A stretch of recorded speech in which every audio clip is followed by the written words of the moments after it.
एक महत्त्वाची बातमी आहे। केंद्र सरकारकडून ऊसाच्या FRP मध्ये 100 रुपयांची वाढ करण्यात आली आहे। आगामी हंगामात ऊसाला प्रतिटन 3650 रुपयांचा हमीभाव मिळेल।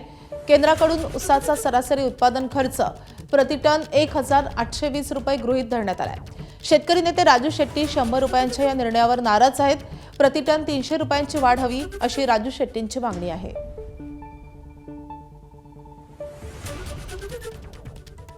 राजा उदार झाला आणि हाती भोपळा दिला अशी अवस्था ऊस उत्पादक शेतकऱ्यांची झालेली आहे।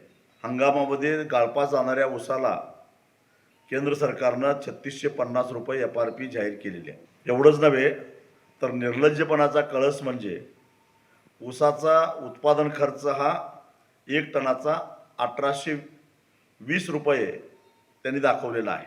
म्हणजे उत्पादन खर्च अधिक 100% नफा सरकार द्यायला लागलेला आहे। एवढा नफा जर शेतकऱ्यांना होत असेल तर मला असं वाटतं की आता शेतकरी चळवळीची गरजच काही राहिलेली नाही।